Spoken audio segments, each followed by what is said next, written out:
Hey guys, today I wanted to talk about the MX Ergo mouse, and I wanted to kind of go over like the top things I've kind of learned about it and the things that I find most useful after using it. I think it's been about 6 months, I want to say.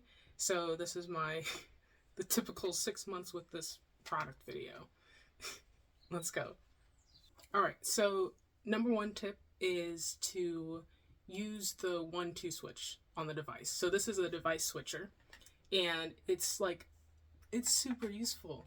You I have a laptop and a desktop, or at least that used to be my setup previously.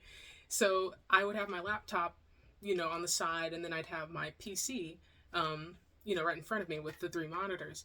And to switch between the devices, I didn't have to use the trackpad on my laptop. I could keep my hand on the same mouse by clicking this button right here. And it is very useful. If you have two devices, you can use this one mouse for both those devices, and the switching is seamless. So the way it works is there's one USB device that you get, and so you can, or like a USB dongle, and so you can plug that into whichever computer you want to, I would say, be the dominant one, because you're going to get a better connection and it's going to connect quicker if you have that USB Bluetooth dongle that it comes with. And then what you do is, for the next device you're going to have, you connect it wirelessly to your next device. So I had the dongle that it comes with in my PC for a more reliable connection and quicker connection. Then my laptop, I just have Bluetooth on all the time, and this mouse will connect to it quickly. So that's number one. Number two is clean out your dust bunnies, guys. Come on. So what I mean by that is this trackball. I should turn this off.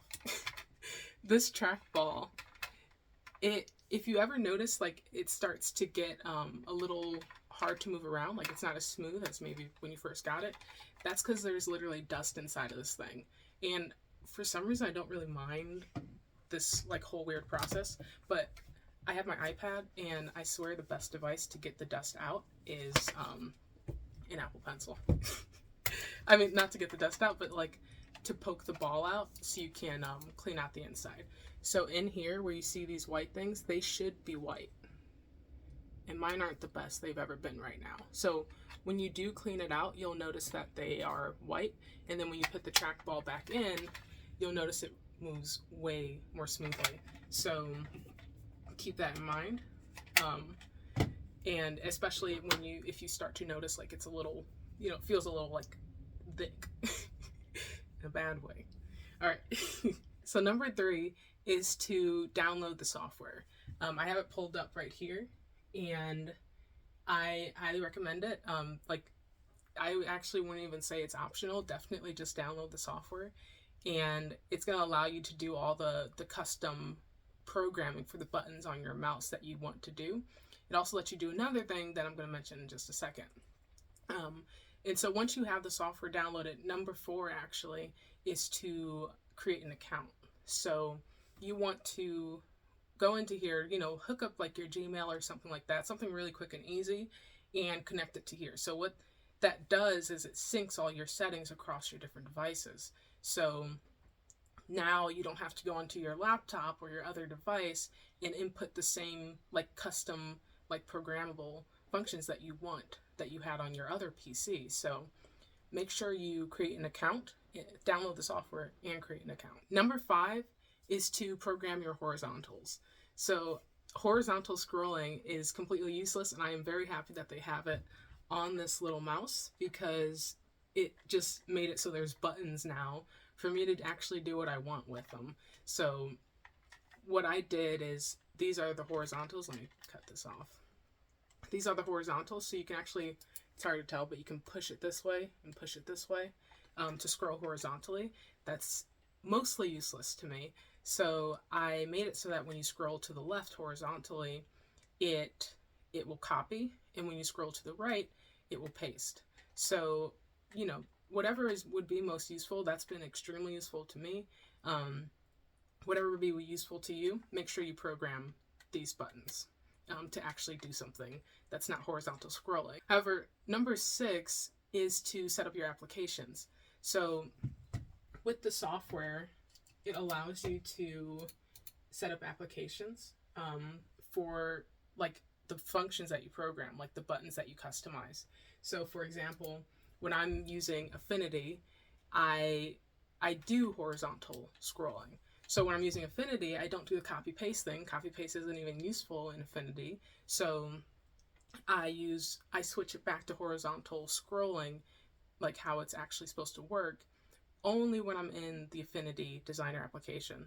So I think it's something that would like take time for you to actually like consciously think about and say, okay, well, when I have this open, this would actually be most useful. But it will definitely be a great benefit in the long run to get those little applications and things set up correctly for you to be most productive. Number 7 is to switch your precision button and your back button. So this I did rather quickly. I don't find this a comfortable motion, and most people probably click back more than you click next. So this setup is not very comfortable especially when your thumb is here and you have to come back here. At least it doesn't work very well for my fingers. I don't know. So what I did was, there's a precision button right here, and what I did was I made it so that this, which is the back button, hope you can see that. So this is the next button, this is the back button.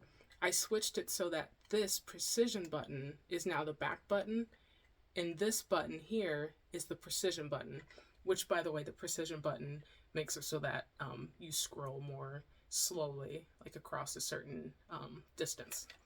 So you can like click things more precisely. It'd be very useful in something like Photoshop or something, where you can drag something extremely accurately across to where it needs to go. So that's very useful to me, and I highly recommend just doing it, and you'll see how useful it is. So number 8 is to keep the base with you. So the base is this part. It's actually like pretty comfortable, and I feel it's very useful. If you have it just flat like this, for me, my pinky does cramp up, so it's very useful to have the base with me. But sometimes if you want it to just, you just want to get it out really quickly, you want it to be as light and simple as possible, because, this actually does get complicated in certain setups. So just make sure you have the base with you, so you have that like extra comfort option, even though this mouse is already pretty comfortable. Yeah. So I think that's about it for what I would recommend with the mouse. It's just super, super useful. You get used to it so fast. I highly recommend it, and I highly recommend implementing these top tricks and tips.